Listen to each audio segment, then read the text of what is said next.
अब इस चर्चा में भाग लेंगे माननीय सदस्य डॉक्टर जनक राज जी।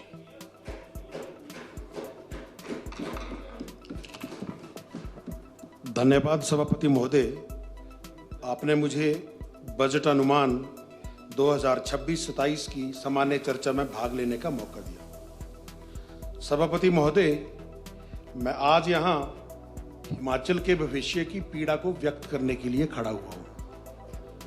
सभापति महोदय, ये बजट वित्तीय संकट, आर्थिक कुप्रबंधन और अंधकारमय भविष्य का प्रशस्ति पत्र है। सभापति महोदय, एक बात कहूंगा, बोली मीठी है सरकार की, भीतर कड़वा जाल। बोली मीठी है सरकार की, भीतर कड़वा जाल। जनता पूछे आज ये कहां गया खुशहाल। सत्ता में जो बैठे हैं गाते अपने गीत, सत्ता में जो बैठे हैं गाते अपने गीत। जन जन रोवे हाल पर, किससे कहे वो अपनी पीर। सभापति महोदय, हमने राज्यपाल जी के अभिभाषण की चर्चा में भी कहा था कि ये सरकार जनजातीय लोगों की अनदेखी कर रही है। मैं स्पष्ट तौर पर कहना चाहूंगा, सरकार के जनजातीय मंत्री बहुत तेज तरार हैं, सरकार के पक्ष के लिए हमेशा लड़ते रहते हैं। मेरे चुनाव क्षेत्र को तो छोड़ो, इस बजट ने तो जनजातीय मंत्री को अपने चुनाव क्षेत्र में जाने लायक भी नहीं छोड़ा है। सभापति महोदय, ट्राइबल क्षेत्र के लिए एक भी योजना नहीं है। एक पहल योजना का जिक्र है, मैं उस पर कैसे विश्वास करूं? क्यों? क्योंकि जो पिछले बजट में कहा गया था, जब वो ही पूरा नहीं हुआ है, तो जो इस बजट में कहा गया है, मैं उस पर कैसे विश्वास करूं? सभापति महोदय, और मैं एक बात कहना चाहूंगा, मैं गद्दी समुदाय से आता हूं, तो क्या गद्दी समुदाय केवल क्या भेड़ बकरी पालन तक ही सीमित है? आज गद्दी समुदाय के लोग देश विदेश में विभिन्न क्षेत्रों में अपने हिमाचल का, अपने समुदाय का नाम ऊंचा कर रहे हैं। मुझे बहुत दुख के साथ कहना पड़ रहा है, इस बजट में मात्र केवल गद्दी समुदाय के लिए एक पहल योजना का नाम देकर एक लॉलीपॉप थमा दिया गया है, जो जब वास्तविकता में उतरेगा तब की बात तब देखी जाएगी। सभापति महोदय, मैं कुछ बातें जो इस बजट के एनालिसिस पे उस पर कहना चाहूंगा। नेट एक्सपेंडिचर से पहले में नेट रिसीट जो 2026-27 की हैं वो है 40,389 करोड़ रुपया, जो पिछले वर्ष के मुकाबले 16% कम है। जिसका मतलब यह है कि हिमाचल अब और गरीब हो जाएगा।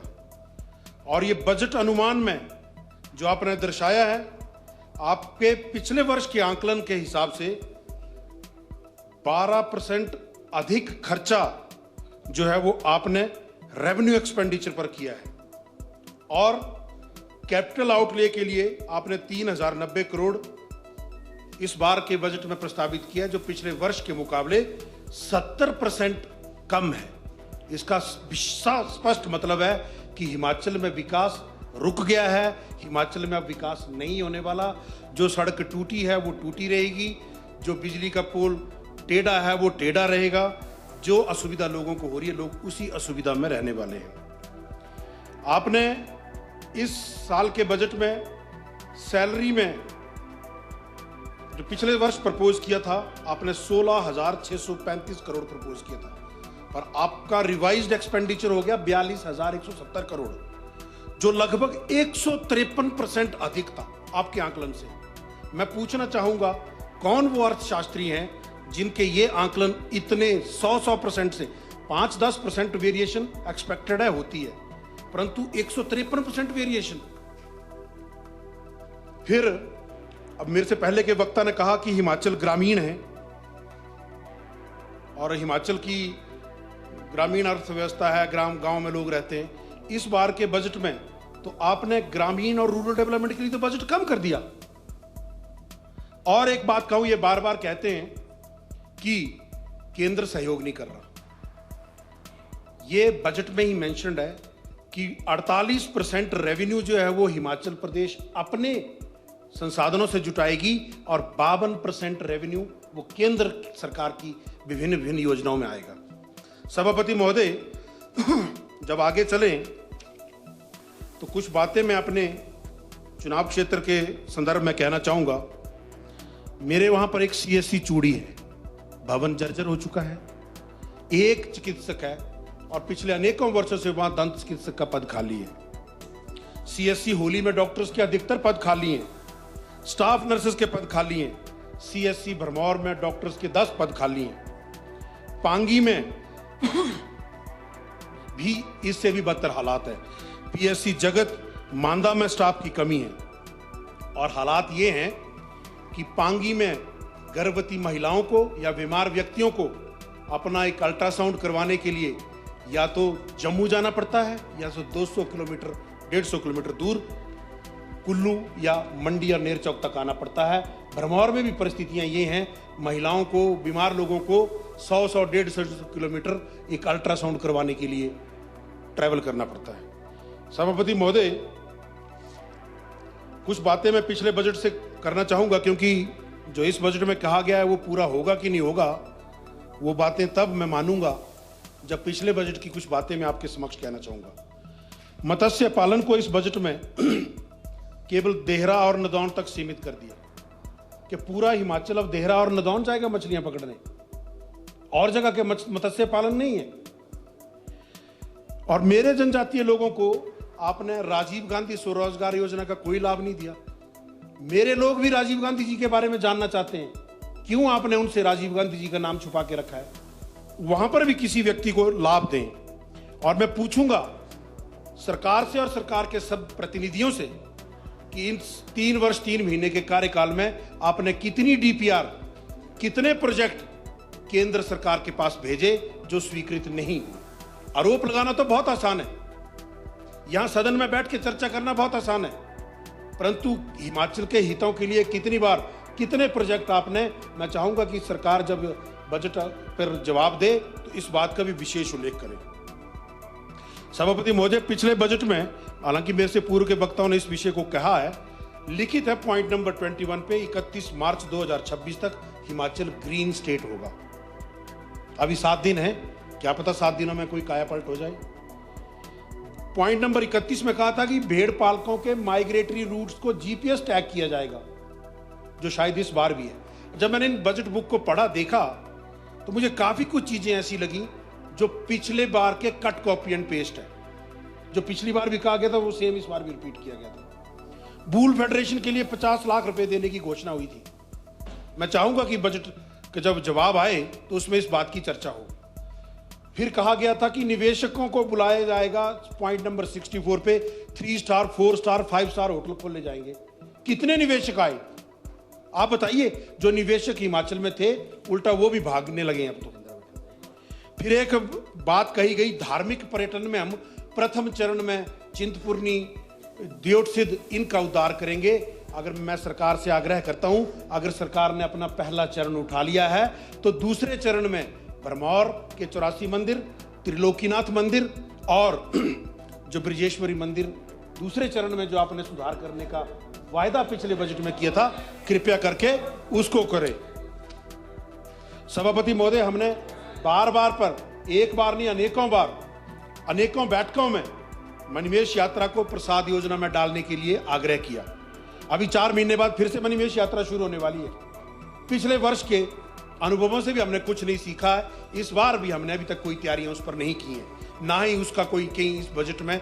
मैंने पहले भी कहा है, हिमाचल की सबसे बड़ी धार्मिक यात्रा है जो एक शॉर्ट ड्यूरेशन में चलती है। उस यात्रा के लिए कहीं कोई उल्लेख नहीं है।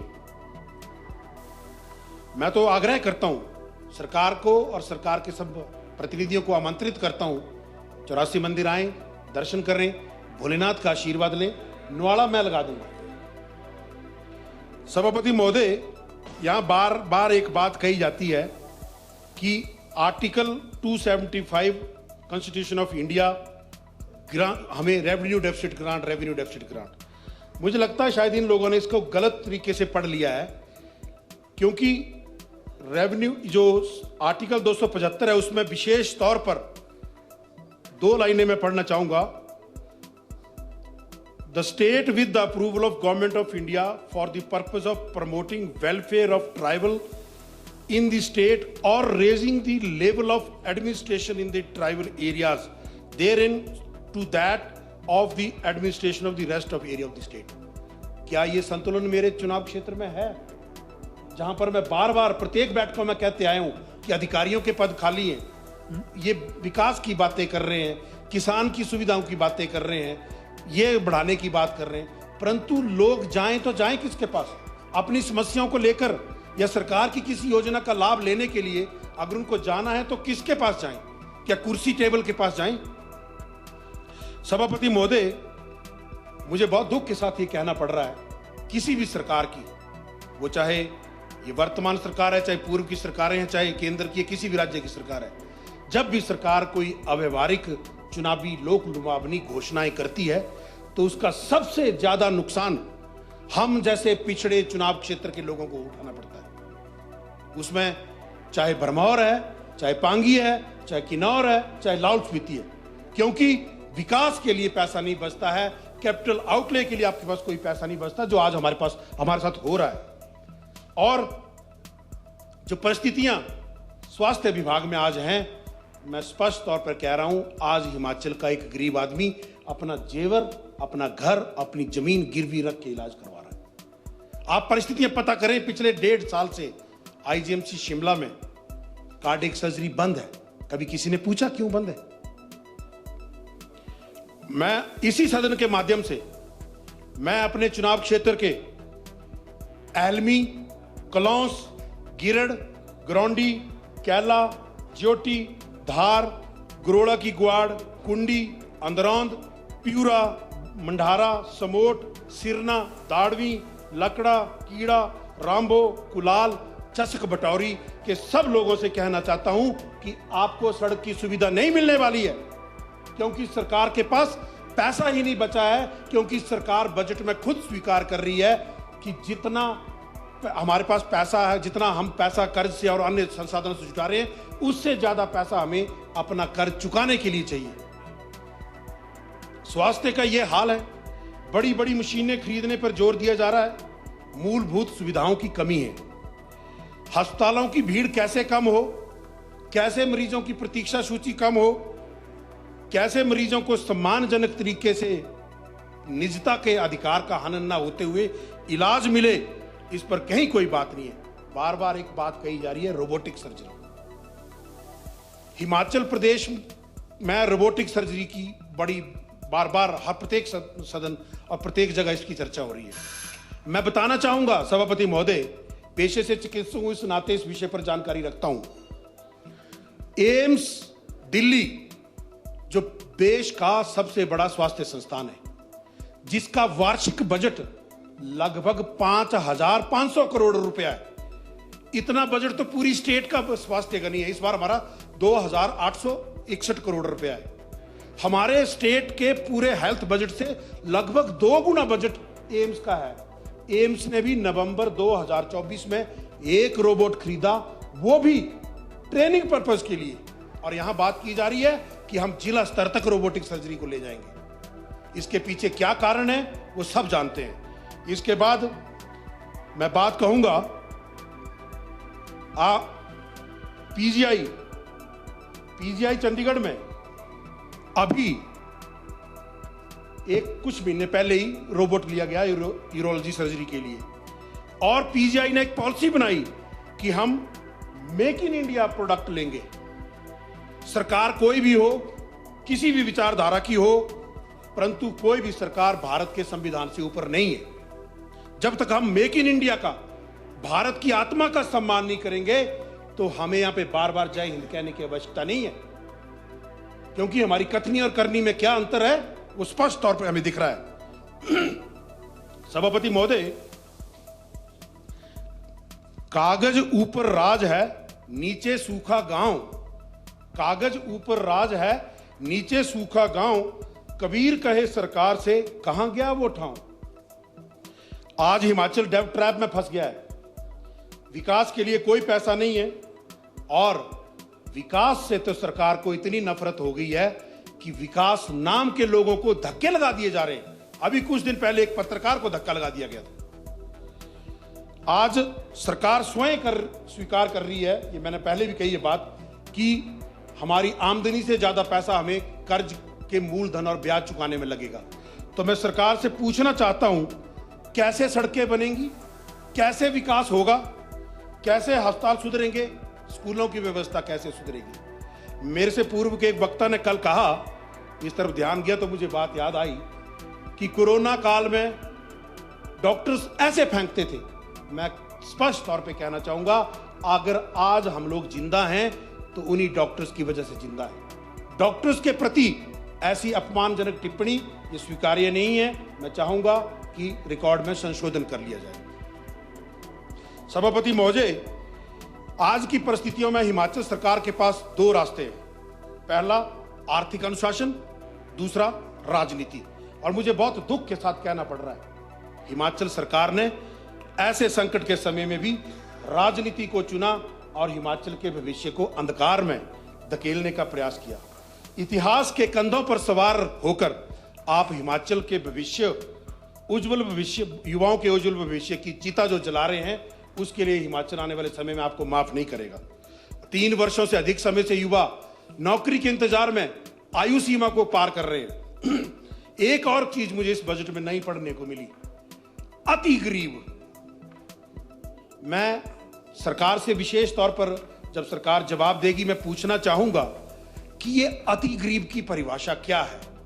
क्या सरकार ने कोई गरीब और अति गरीब में कोई मानदंड तय किए हैं? अगर वो तय किए हैं तो वो सार्वजनिक किए जाएं, या वहां पर गरीबों में भी पिक एंड चूज किया जाएगा? ये स्पष्ट करे सरकार अपने जवाब में। सभापति महोदय, एक यहां पर बात हुई कि तनख्वाह को काट दिया जाएगा, किसी की 30%, किसी की 50%। बहुत वाहवाही हुई, कई लोगों ने धन्यवाद किया, कई लोगों ने बड़ा अच्छा बोला। मैं स्पष्ट तौर पे कहना चाहूंगा, 28 फरवरी 2021 को माननीय सुप्रीम कोर्ट की एक इस बारे में गाइडलाइन आ चुकी है। Supreme court reiterates salaries and pension are rightful entitlement of government employee. Appropriate interest must be paid for the delayed payment. यहाँ कुछ लोगों ने कहा कि सैलरी को रोका नहीं है, काटा नहीं है, थोड़ी देर के लिए डिले किया है। तो ये भी मैं पूछना चाहूंगा, क्योंकि सारे लोग इतने अमीर नहीं है, लोग इंतजार करते हैं 6 महीने बाद मेरा डीए बढ़ेगा। कईयों ने लोन की किस्तें देनी है, कईयों ने बच्चों की पढ़ाई की फीस देनी है। 6 महीने बाद जब सरकार इसको पे करेगी तो क्या इंटरेस्ट के साथ पे करेगी? मैं पूछना चाहूंगा। और क्यों आपकी ऐसी लोक लुभावनी अव्यवहारिक चुनावी घोषणाओं का कर्ज ये हिमाचल के कर्मचारी और अधिकारी उठाएं? क्या ये आपने जो घोषणाएं की थी इन हिमाचल के अधिकारियों और कर्मचारियों की सहमति से की थी? ये तो बहुत आसान होता है कि भाई इनकी सैलरी काट दो, उनकी सैलरी काट दो। उनका घर कैसे चलता है, गरीब लोगों को कैसे दिक्कत हो रही है, उस बात पे आप चिंता नहीं की आपने। सभापति महोदय, रहीमन कहत मुख्यमंत्री से सुन लीजो सरकार, बिना जमीनी काम के झूठे सब प्रचार। और बातें तो बहुत सारी हैं। एक बहुत बड़ा बजट यहां पर पेश किया गया है, जिसमें बार बार ये कहा गया कि इतने पेज का है, उतने पेज का है। तो मैं तो केवल इतना ही कहना चाहूंगा कि